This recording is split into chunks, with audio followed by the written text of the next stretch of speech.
चलिए मैं एक नसीहत ले लेता हूं। केसी त्यागी हमारे साथ हैं, प्रेम शुक्ला जी कुछ ही वक्त के लिए वो हमारे साथ हैं, उसके बाद वो व्यस्त हो जाएंगे। मैं उनसे जरूर जानना चाहूंगा, केसी त्यागी जी आप बहुत वरिष्ठ हैं और आप न केवल वरिष्ठ हैं बल्कि आप इंडिया गठबंधन के रणनीतिकार रहे हैं, आप उसकी नींव रखने वालों में से रहे हैं। आज आप देखिए कि इंडिया गठबंधन का यह हाल हो गया कि आपातकाल पर इंडिया गठबंधन टूटा टूटा सा नजर आया। कांग्रेस का जब विरोध हुआ तो इसमें किसी पार्टी ने, उसकी सहयोगी पार्टियों ने उसका साथ नहीं दिया। कोई नसीहत देना चाहेंगे ऐसे मौके पर कांग्रेस को? अनुराग जी, आज का दिन भारत के इतिहास में काले अक्षरों में लिखा जाने वाला दिन है।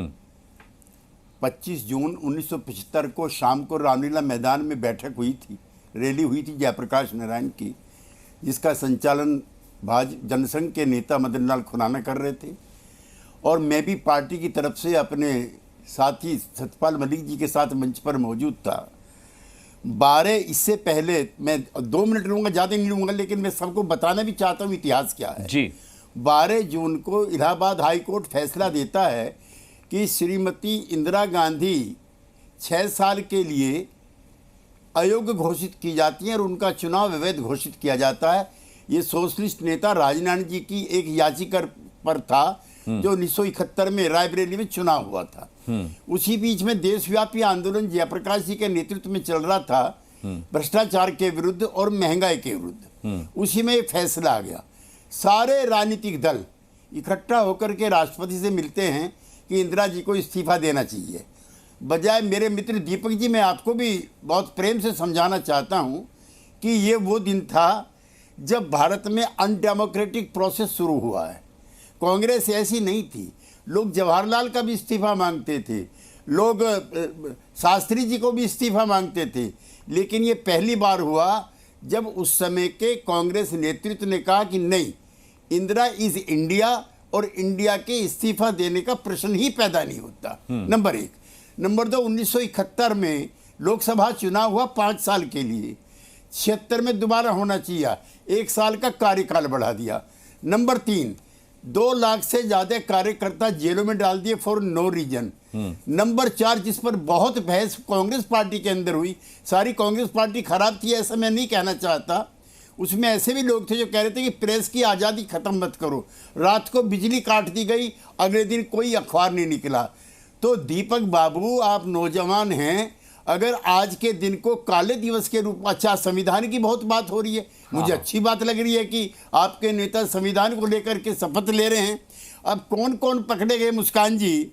जेपी, मुरारजी भाई, चौधरी चरण सिंह, आडवाणी जी, अटल जी, मधुलिमय जी, ज्योतिर्मय बसु, चंद्रशेखर जी, रामविलास पासवान जी और Mulayam Singh Yadav ji.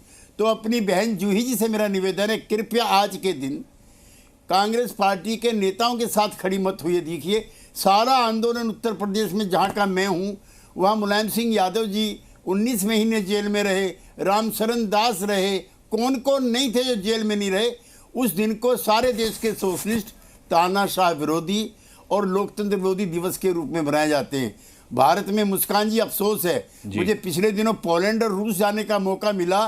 Second world war में जो हिटलर शाही है, उसमें 7.5 करोड़ लोग मारे गए थे। तो जून के महीने में ही 8 तारीख को पूरे ईस्ट यूरोप में तानाशाही विरोधी दिवस मनाया जाता है। कोई घर नहीं है जिस पर झंडा ना लगता हो। तो हम तो भूल भी जाते हैं ना, हमें इसलिए नहीं भूलना चाहिए कि आने वाले समय में कभी भी एक दिन के लिए कोई भी शासक किसी भी दल का ऐसा मन में ख्याल ना लाए कि निर्दोष लोग जेल में जाएं। आप जैसे पत्रकार जेल में, कुलदीप नैयर साहब जेल में गए, जो उस समय इंडियन एक्सप्रेस के एडिटर थे और देश के जो बड़े पत्रकार हैं उनमें से एक थे। अगले दिन कोई अखबार नहीं छपा था। अखबारों पे बंदिश दीपक बाबू नहीं है। आज भी हम लोगों के खिलाफ, एनडीए के खिलाफ होता है। और आज का दिन अच्छा हुआ कि हम आपसे अलग हैं, वरना आज संसद के अंदर अपने आप को आपसे अलग दिखाना था। हम तो संस्थापक हैं इंडिया गठबंधन के। आप लोगों ने हम ही लोगों को सम्मान के साथ नहीं रखा। नीतीश कुमार जी को प्रधानमंत्री का पद नहीं मांग रहे थे, मुंबई में तय हो गया था कोई प्रधानमंत्री नहीं बनेगा। लेकिन आपके छुटभइये नेताओं के छोटे मोटे लालचों की वजह से इंडिया गठबंधन संपूर्ण नहीं हो पाया और इतिहास ने आपको वहां बैठा दिया। खैर, विपक्ष की भी एक भूमिका होती है, आप उसका निर्वाह करें, लेकिन आज का दिन अफसोस करने का, गांधी की समाधि पर जाकर के मातम मनाने का है कि भगवान कभी जिंदगी में लोकतंत्र की में ऐसा दिन ना आए जैसा 25 जून 1975 था। और मैं सौभाग्यशाली हूँ पूरे चैनल में, जिसे उस समय जेल में रहने का सौभाग्य प्राप्त हुआ, चौधरी चरण सिंह और कर्पूरी ठाकुर और श्री जयप्रकाश नारायण के नेतृत्व में। जी, बड़ी अच्छी नसीहत दी है दीपक झा केसी त्यागी जी ने आपको। केसी त्यागी जी, बहुत बहुत धन्यवाद आपका करना चाहता हूं, आप जुड़े और आपने इस डिबेट में हिस्सा लिया।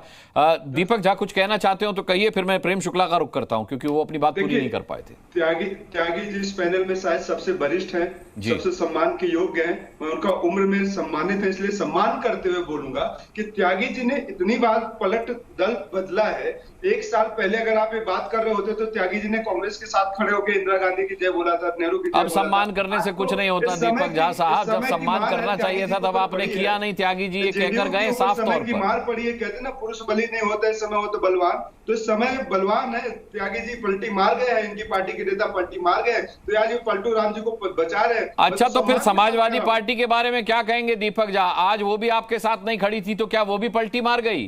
टीएमसी भी नहीं खड़ी थी तो क्या टीएमसी भी पलटी मार गई? लेफ्ट पार्टीज नहीं खड़ी थी तो क्या लेफ्ट पार्टीज भी पलटी मार गई? है ना, आरजेडी नहीं खड़ी थी तो क्या आरजेडी भी पलटी मार गई? किस किस को पलटी मरवाएंगे आप? कब तक डमरू बजाएंगे ये? अनुराग जी, जब से हमारे सबसे बड़े नेता राहुल गांधी जी जब इस बात को लेके स्पष्ट तौर पे संसद भवन पे, बाहर भी, अंदर भी इस बात को लेके कहे कि वो काला दिन था, हमें उस बात का दुख है, ऐसा नहीं होना चाहिए था, राहुल गांधी जी ने कह दिया है, फिर भाजपा को दर्द क्यों होता है? अब इसके आगे बात बढ़ाइए ना, अब बात आगे करिए ना। पिछले 10 सालों से वही हो रहा, मीडिया अपने मन की डिबेट नहीं कर पा रही। आप किस्मत वाले हैं अनुराग जी कि आप अपने मन की बात कर रहे हैं, अपने मन की बात डिबेट नहीं, मुझे लगता है कि मेरे ऊपर कोई पाबंदी और अंकुश भी नहीं है। मुझे बाकी चैनलों का नहीं पता जिनकी आप बात कर रहे हैं कि वो अगर अपने मन की बात नहीं कर पाते हैं तो उन पर किस तरीके का अंकुश है। मैं तो अपने मन की बात करता हूं। मैं तो जब बीजेपी से सवाल पूछना है तो पूछता हूं, मैं तो सत्ता से सवाल पूछता हूं और हम पर कोई अंकुश नहीं है। मैं वही कर रहा हूं, पिछले 10 सालों में मीडिया के ऊपर आप देख लीजिए, एक रिपोर्ट भी आई है कि कितने डिबेट महंगाई पे हुई, कितनी डिबेट भ्रष्टाचार पे हुई, कितनी डिबेट मोदी जी के करप्शन पे हुई। सारी डिबेट राहुल गांधी के खिलाफ होती थी, सारी डिबेट विपक्ष पे होती थी, विपक्ष ने क्या। खैर चलिए, बाकी चैनलों के बारे में हम यहाँ क्या डिबेट करें, अपनी डिबेट पर रहते हैं। आपने कहा कि इमरजेंसी से आगे बढ़ना चाहिए, तो प्रेम शुक्ला से मैं जानना चाहता हूँ आगे बढ़कर कहां जाएंगे प्रेम शुक्ला? इमरजेंसी से आगे बढ़िए, महंगाई की बात करिए, बेरोजगारी की बात करिए, भ्रष्टाचार की बात करिए, देश के युवाओं की बात करिए, देश के भविष्य की बात करिए, उन मुद्दों पे बात करिए। नरेंद्र मोदी जी ने किसानों की बात करी थी तो उन किसानों की बात करिए, जिन महिलाओं की बात करिए तो उन महिलाओं की बात करिए, उन पे बात करना चाहिए, ना कि 1975 में जाना चाहिए आपको। जी न्यूज़।